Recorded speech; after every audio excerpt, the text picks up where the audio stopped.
नमस्कार. तर लग्नानंतर होईलच प्रेम या मालिकेच्या आजच्या भागात आपण पाहणार आहोत. काव्या पार्थला जरा चिडूनच बोलते की तुम्ही खाली झोपा, मी वर झोपते, संपला विषय. यावर पार्थ बोलतो की हे बघा, तुम्ही जर हे अशा पद्धतीने सांगणार असाल तर तुम्ही थोडी रिक्वेस्ट करा, पार्थ मला वर झोपू द्या. मग मी म्हंटल असतं इट्स ऑल युअर्स, पण जवळजवळ तुम्ही मला धमकी देतायत. काव्या खेचकून बोलते की मी धमकी देते. पार्थ बोलतो की नाही नाही, धमकी नाही देते, तुम्ही कुठे धमकी देतायत. मला तुमची नाही, मला तुमच्या पाठीची दया आली म्हणून झोपा. तुम्ही वर, मी झोपतो खाली. काव्या ओरडून झोपा चला. पार्थ बोलतो की पण एक दिवस. काव्या चिडूनच बोलते की एक मिनिट, काय संबंध, एक दिवस नाही हा, तुम्ही इतके दिवस वर झोपतायत ना, मग आता माझी बारी. पार्थ बोलतो की बारी वगैरे काही नाही हा, माझा बेड आहे. काव्या बोलते की काय हा बालिशपणा लावलाय तुम्ही. पार्थ बोलतो की बालिशपणा तर बालिशपणा, ही माझी रूम आहे, हा माझा बेड आहे, माझे नियम. काव्या बोलते की कसले रडे आहात हो तुम्ही, हे म्हणजे असं झालं माझी बॅट आणि माझी बॅटिंग. पार्थ बोलतो की हो, माझीच बॅट आणि माझीच बॅटिंग, हे कळलं ना, हे माझं स्टेडियम आहे, मी या स्टेडियम मध्ये खेळणार, तुम्ही दुसरं स्टेडियम शोधा आणि खेळा जा. काव्या चिडूनच बोलते की ओ एक मिनिट, मी काव्य आहे, काव्याला कुठल्याही दुसऱ्या स्टेडियमची गरज नाही आहे, कळलं. काव्या जिथे खेळते तेच तिचं स्टेडियम होतं.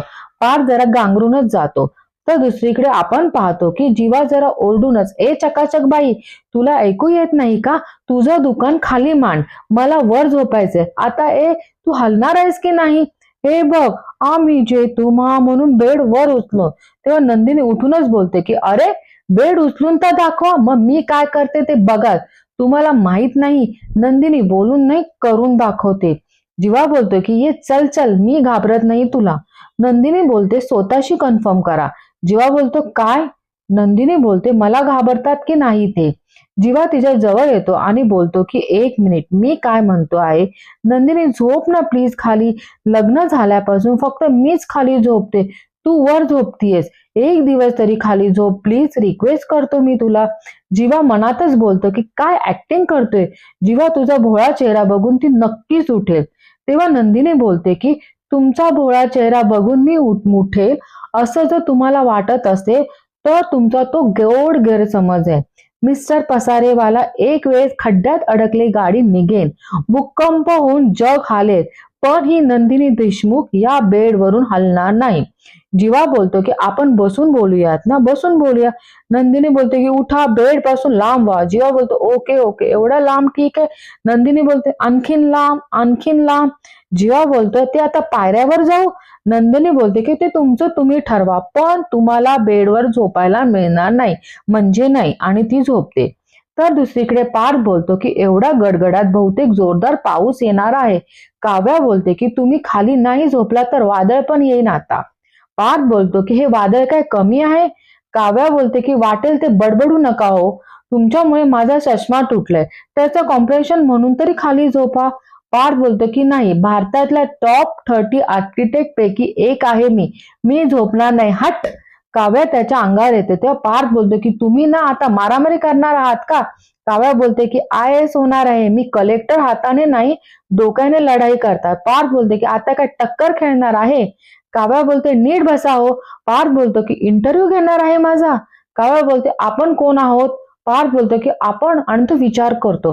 तर दुसरीकडे जीवा बोलतो की आपण नवरा बायको आहोत राईट. नंदिनी बोलते रॉंग, आपण एकमेकांचे कोणी लागत नाही. जीवा बोलतो की अगं माझी आई, आपण 6 महिन्याने वेगळे होणार आहोत, तोपर्यंत तरी आपण एकमेकांचे कोणीतरी असू ना. नंदिनी बोलते काय गरज आहे, ते प्रत्येक वेळी नात्याला काहीतरी लेबल देण्याची काही गरज नाहीये, आपण एकमेकांचे कोणीही लागत नाही, आपण इंडिव्हिज्युअल आहोत, तुम्ही जन्मजय, मी नंदिनी. जीवा बोलतो की करेक्ट आहे, करेक्ट आहे, पण नंदिनी आणि जीवा जरा एकाच रूम मध्ये झोपतायत तर ते एकमेकांचे कोणीतरी असतील ना. जसं विमान फ्लाय करणाऱ्या जोडीला पायलट को पायलट म्हणतो, जसं ब्रेड आणि अंड्याला एकत्र केलं आपण एक सँडविच म्हणतो, तसं एका रूम मध्ये राहणाऱ्या 2 माणसांना आपण काय म्हणू. नंदिनी बोलते रूममेट. जीवा इशाऱ्यानेच बोलतो करेक्ट. यानंतर दुसरीकडे आपण पाहतो काव्या बोलते की हो, आपण रूममेट आहोत. देशमुख 2 वेगवेगळ्या ग्रहावरनं आली असली तरी एकच रूम शेअर करणारी 2 माणसं. पार्थ बोलतो की roommates interest, continue continue. Kavya बोलते की आपल्याला एका रूम मध्ये राहायचं असेल तर भांडून काय उपयोग आहे, आणि असंही 6 महिने ढकलायचेच आहेत हो की नाही, आणि असंही मला तुमच्याबद्दल काही वाटत नाही, तुम्हालाही माझ्याबद्दल काही वाटत नाही, बरोबर ना? पाच जरा विचार करूनच मुद्द्यावर या. काव्या बोलते, हे बघा, जर मी जे काही सांगेन ते ऐकून असं वस्कन रिॲक्ट होऊ नका. पण पार्थ बोलतो की पण काय? काव्या बोलते पण. पार्थ बोलते की पटकन बोला, मला झोप आली आहे. काव्या बोलते की आपण दोघे एकाच बेडवर झोपूया. पार्थ अर्चनाने बोलतो की काय? दुसरीकडे नंदिनी रागवून उठते आणि बोलते, काय बोलला? आपण एका बेडवर झोपूया? तुम्हाला लाईन क्रॉस करताना काहीच कसं वाटत नाही? जीवा बोलतो की अगं मी लाईन क्रॉस करत नाही आहे ग, उलट मी लाईन बनवते. आपण एकाच बेडवर झोपून एक लाईन बनवूया. आपल्यात काहीतरी असेल. नंदिनी बोलते, आपल्यात काही असणार नाही आता. जीवा बोलतो, अगं माझी आई, आपल्यात म्हणजे आपल्यात नाही ग, आपल्यामध्ये एक लक्ष्मण रेषा असेल असं समज तू, ती क्रॉस करू नको, मीही आत शिरणार नाही. नंदिनी बोलते, काय लॉजिक आहे? त्याला जीवा बोलतो की प्रत्येक गोष्टीत लॉजिक नसतं ग, मॅजिक असतं. हे बघ, रूप पार्टनर सारखं मध्ये एक डिवायडर ठेवून एकाच बेडवर झोपूया. मंजूर आणि हात पुढे करतो. तर दुसरीकडे पार्थ बोलतो की इम्पॉसिबल, आपण एकाच बेडवर झोपू शकत नाही. तुम्ही माझ्या शेजारी झोपला तर माझ्या घोरण्याने तुमची झोप मोडेल. काव्या बोलते, ठीक आहे, शेजारी शेजारी नको झोपूया. पार्थ बोलतो की मग कसं झोपायचं? काव्या उठून बोलते की मी झोपून दाखवते. पार्थ घाबरून बोलतो की तुमच्या डोक्यात काय मला लाठीकाठी येते? काव्या बोलते की मला कराटे येतं, कळलं ना, तुम्ही झोपून दाखवा. पार्थ बोलतो की हे बघा, मी असा झोपतो, मग मी घोरतो, मग तुमची झोप मोडेल.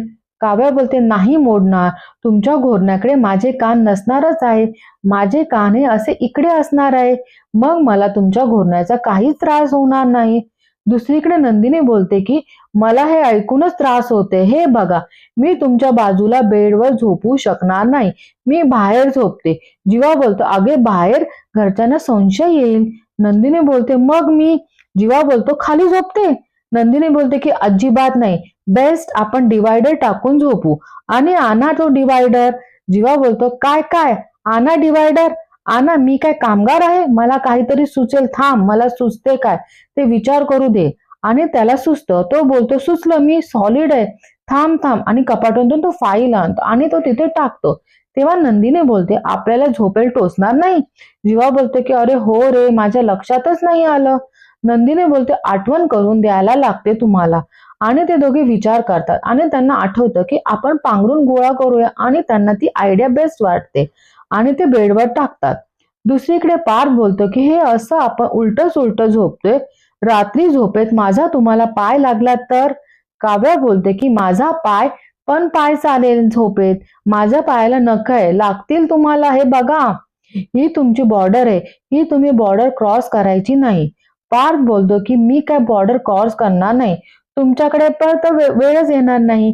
काव्या उठून बोलते की ओके, आजपासून आपण रूम पार्टनर. पार्थ बोलतो की ओनली रूम पार्टनर. हा प्रवास रूम पार्टनर ते लाईफ पार्टनर पर्यंत होणार नाही आहे. काव्या बोलते की ऑब्विसली नॉट, या रूम मध्ये आपण रूम पार्टनर, या रूमच्या बाहेर गेलो, घरच्या समोर खोटं खोटं भातुकलीचा संसार. पार्थ बोलतो की हे खोटं खोटं मला काही नकोय. काव्या बोलते की घरच्यांना संशय येऊ नये म्हणून म्हणते मी. पार्थ बोलतो की ठीक आहे, तुम्ही बोलताय तर 6 महिने हा खोटा भातुकलीचा खेळ खेळायचा आहे, डन. आणि दोघे झोपतात.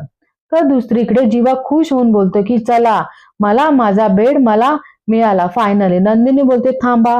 जीवा बोलतो की अरे आता काय आहे, आता सिरियस मध्ये थांबा थांबा म्हणत असा ट्विस्ट आणतात ना, तसं नको आणू, आता आपण ऑलरेडी या सगळ्यावर खूप डिस्कशन करून झालंय. नंदिनी बोलते, डिस्कशन झालंय पण नियम आणि अटी नाही, आपण सांगितलं एकमेकांना. जीवा बोलतो की अट नाही ग, अति होते, आटप आता, पटकन झोप येते मला. नंदिनी बोलते की हे बघा, झोपण्याआधी नियम आणि अटी आहे ते ऐका आणि बेडवर झोपा. जीवा बोलतो की बोल बोल, पटकन बोल, झोप येते. नंदिनी बोलते की बेड रूल समजा हवं तर, पण रोज आपल्यामध्ये हा रोल ठेवून कंपल्सरी आहे. जीवा बोलतो, मान्य. नंदिनी बोलते की ही सिस्टम या रूमच्या बाहेर कोणालाच कळायला नको. जीवा बोलतो, मान्य.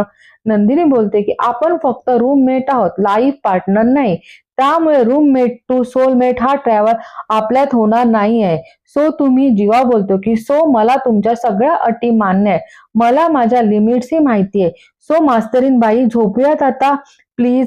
नंदिनी बोलते झोपा. तर दुसरीकडे सकाळी मानिनी आणि नंदिनी गप्पा मारत असतात. तेव्हा मानिनी नंदिनीला विचारते की समज जर तुमची अॅनिव्हर्सरी येईल तेव्हा तू जीवाला काय गिफ्ट देशील? यावर नंदिनी बोलते की त्यांना जे आवडेल तेच देईल मी. मानिनी बोलते म्हणजे त्याला विचारून देणार? मग काय मज्जा नाही ग, असं सरप्राईज गिफ्ट द्यायचं समजा तर काय देशील?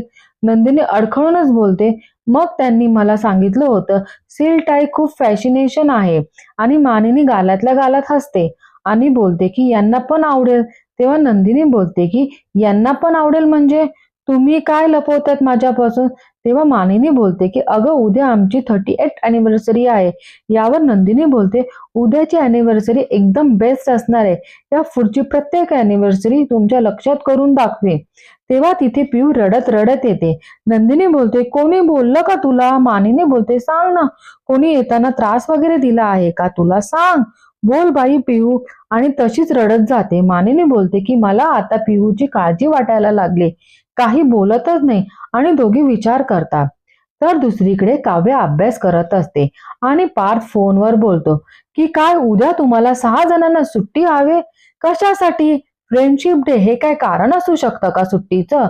नाही, तुम्हाला कामापेक्षा फ्रेंडशिप डे महत्वाचा आहे. ते काही नाही, मला उद्या तू, प्रतीक आणि रुपाली आणि यश हे सगळे मला ऑफिसला हवे.